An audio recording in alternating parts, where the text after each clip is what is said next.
Hey there, and welcome. Ever felt like you wanted to get under the hood of your computer to really take control? Well, you're in luck.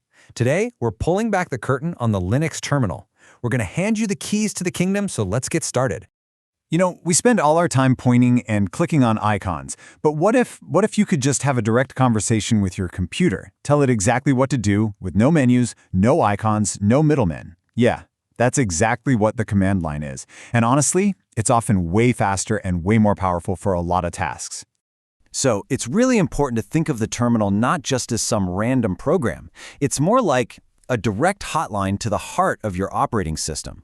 This is where you speak its native language, And today, we're going to learn the ABCs. Okay, so first things first. Before you can go running off and exploring, you got to know how to get around, right? So let's start with the absolute essentials. Think of these first few commands as your map and compass for this new digital world. Our journey starts with the most basic question you could possibly ask whenever you're in a new place. Where am I? And in the terminal, the command for that is pwd. So pwd, that stands for Print Working Directory. All it does is show you your current location. It's like the "You Are Here" sticker on a mall map. It's the starting point for literally everything else you're going to do. All right, so you know where you are. What's the next logical question? Yep, what's around me? And for that, we've got another super simple command, ls. The ls command, which is just short for list, is basically your way of looking around the room. It lists out all the files and all the other folders or directories that are right there with you. It's how you get a lay of the land. So when you type ls and press enter, you might see something like this pop up, a documents folder, a pictures folder, maybe a file like music.mp3. Super simple, super clear way to see what you're working with. Okay, so you can see where you are and you can see what's around you. Now you need to actually move, right? That's where the cd command comes into play. This is your personal transporter. Yeah, CD just stands for Change Directory. It's how you hop between folders. You type CD and then the name of the folder, like CD Documents, and boom, you're in. Want to go back up a level? Just type CD followed by 2 dots. See? Super easy to get around. Okay, so you've got navigation down. You're a pro, but now it's time to level up. Let's stop just looking around and actually start building stuff. We're going to go from observer to architect. And really, creating anything here is a super simple 2-step process. First, you build the box. That's the folder. Then, you put something in the box. That's the file. Let's look at the commands for that. So mkdir, which stands for make directory, that's your tool for building the containers. It creates brand new empty folders so you can start organizing your stuff. Type mkdir, new project, and poof, you've got a home for your next big thing. All right, you've got your folder. Now you need to put something inside it, right? That's where touch comes in.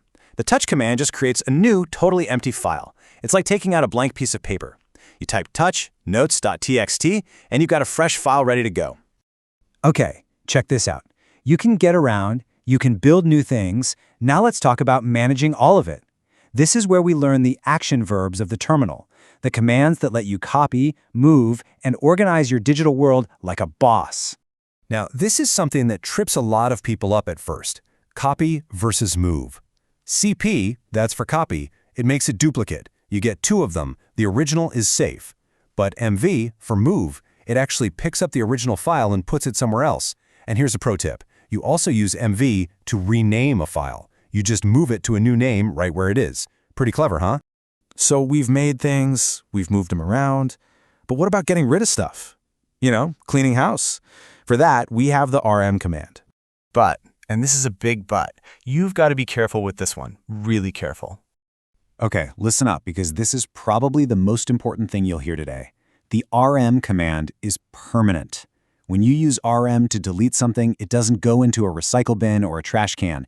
It is gone, vanished, forever. There is no undo button. It's an incredibly powerful command, and you have to treat it with respect. All right, for our last section, let's wrap up with 2 really cool commands. One gives you a peek into some serious power, and the other is just great for keeping things neat and tidy. Think of it as power and polish. Okay, on one hand, you've got sudo. This is kind of the magic word. It stands for super user do, and it lets you run commands with administrator powers. This is what you need for big jobs like installing software. And then, on the other hand, you have clear. So simple, but so satisfying. It just wiped your screen clean, giving you a totally fresh slate to work with.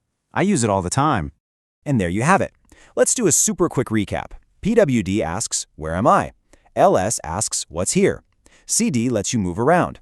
mkdir and touch lets you create things. CP and MV help you organize. And RM, well, RM deletes things forever. These are the absolute fundamentals. And just like that, you've learned the basic language of your computer. Seriously, congratulations. This isn't just about memorizing some weird commands. You've picked up a genuinely powerful new skill. So, you've got the vocabulary now. You have the tools to get around, to build things, to manage your entire system right from the command line. The only question left is, now that you can speak the language, what are you going to command first?